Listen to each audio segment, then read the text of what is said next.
Did they ask kung nasa na ba yung pera? Paano nyo ginamit yung pera na yan? Saan na napunta yan? And the people need to know. Kasi ang gobyerno, isa sa mga pangunahing tungkulin ng gobyerno is to provide basic services to the people, and that includes health.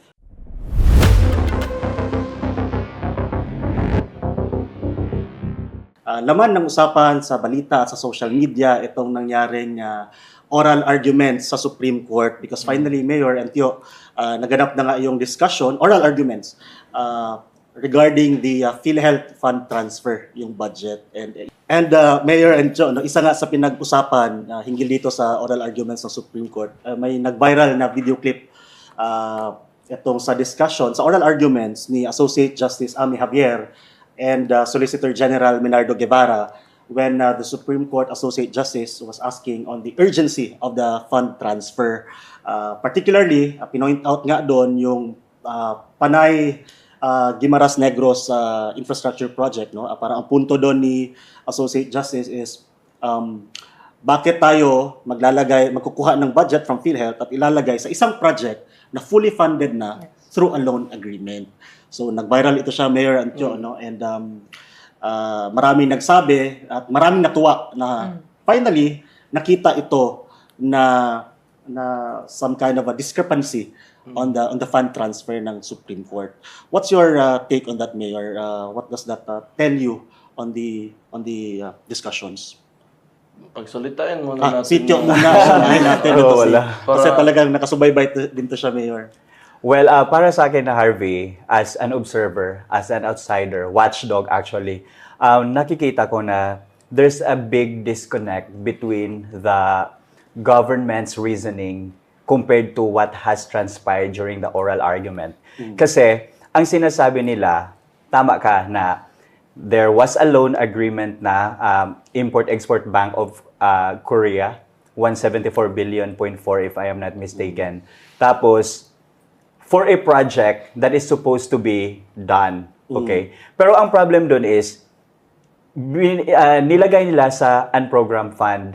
Tapos, that's the reason why they're pooling resources or money from PhilHealth to fund such project. So, it's very good that our Supreme Court is parang standing up for what is really right for the Filipino people. Because first time nating narinig ito na may budget na pala, funded na pala ang program, ang project. It's just that, kumuha pa sila ng fund galing sa PhilHealth. Tapos yun, hindi na siya justifiable. So naawa talaga ako kay Solgen kasi nga nahihirapan na siyang mag-justify. So it's so hard to justify something that is unjustifiable.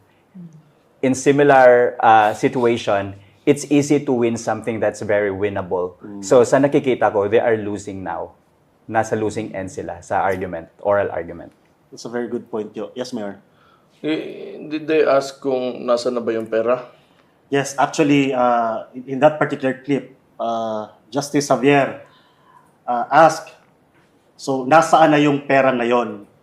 Has the government spent even a single centavo from that loan, considering that the project has not even started? Well, there is nothing to spend for if the project has not even started, Your So Honor. where is the money? The money went presumably to the National Treasury for the purpose of using it for projects and programs under the unprogrammed So we have appropriations. unused funds for the project, and yet we still got money from PhilHealth to supplement this fund that has been unused for years. So, ang problema dyan, yung justification kasi nila, kasi alam ng lahat na kinuhaan nila ng pera yung PhilHealth. Yung ginamit nilang reason o yung rason nila na para kumuha ng pera sa PhilHealth is kailangan nila ilagay sa isang proyekto na may pera na palang supposedly nakalagay. And yung masaklap pa doon, yung proyekto na yon hindi siya programmed for this year. Yeah. So,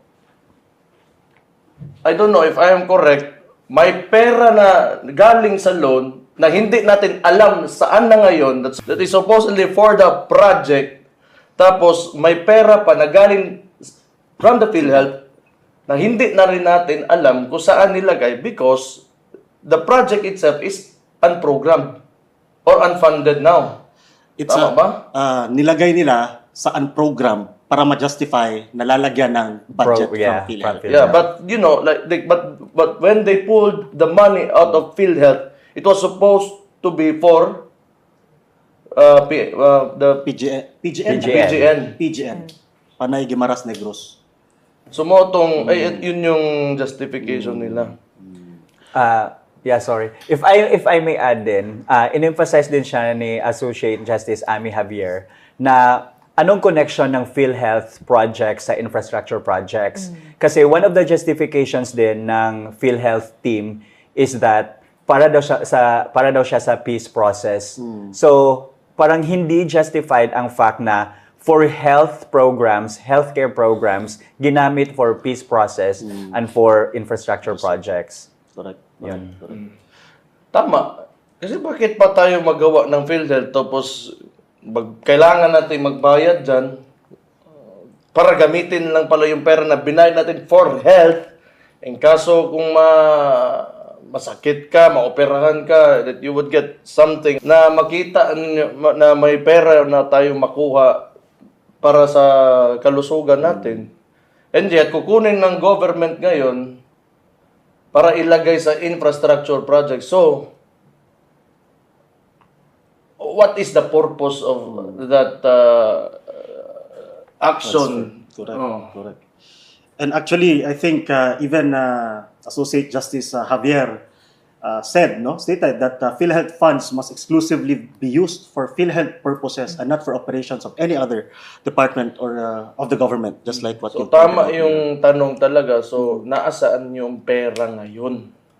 So, that is the main question sa nitong issue na to. Paano nyo ginamit yung pera na yan? Saan na napunta yan? And the people need to know. Kasi ang gobyerno, isa sa mga pangunahing tungkulin ng gobyerno is to provide basic services to the people, and that includes health, ang kalusugan ng kanyang mga citizens. So, I think kailangan talaga sagutin ng maayos ito. And tama yung sabi ni Cho kanina, kung may sagot ka lang talaga dyan, tapos na sana yan, nasagot mo na. Yung problema is you do not have a clear answer. Right. Sa mga tanong ng Supreme Court sa iyo. Tama, Mayor. And yun nga, maraming nagsabi, Mayor and Hannah, no, na ito si Solicitor General Guevara, as an observer, again, he's been part of many administrations. And Yeah. he seems to be a very intellectual and, well-learned person. But dun nga, during the discussion, kaya yung nasabi mo, Cho, parang mahirap tingnan na nahihirapan siyang sagutin yung question ni Justice Javier.